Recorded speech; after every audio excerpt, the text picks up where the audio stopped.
NATO expansion is not over for the Russians. It's a reality. NATO's sitting on its borders. It's not about future NATO expansion. It's about current. NATO expansion represents the following to Russia. And near this I will end.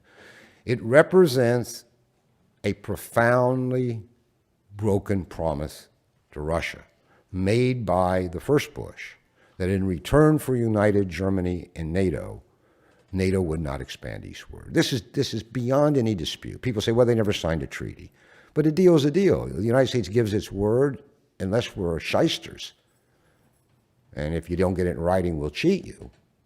We broke our word. And when both Putin and Medvedev say publicly to Madeleine Albright and others, we, Russia, feel deceived and betrayed, that's what they're talking about.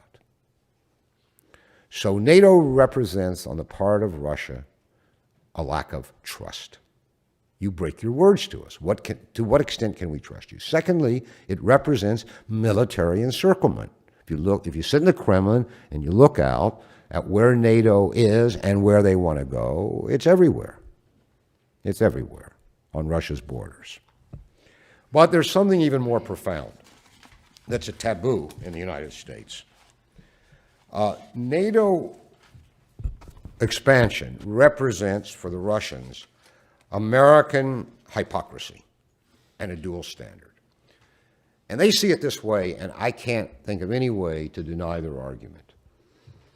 The expansion of NATO is the expansion of the American sphere of influence.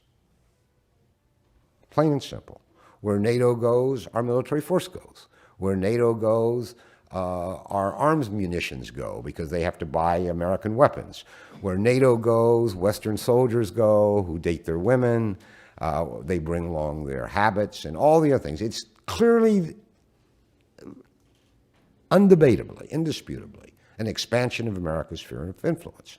So there has been a tremendous expansion of America's sphere of influence since the mid-1990s, right plunk on Russia's borders.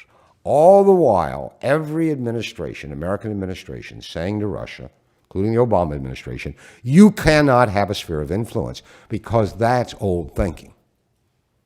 Well, I mean, the Russians may be cruel, but they're not stupid.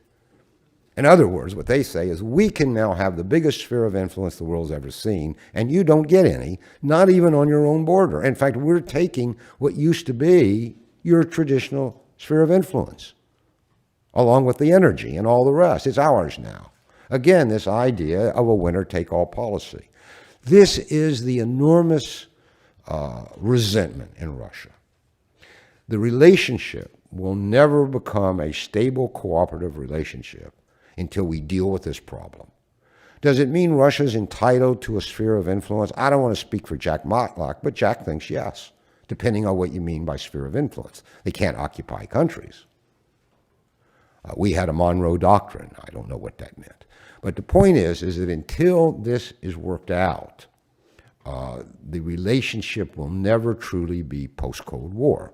The problem is it's taboo in America to talk about this issue of who has a sphere of influence, who's entitled to it. I think there are solutions, but you can't even get the question asked.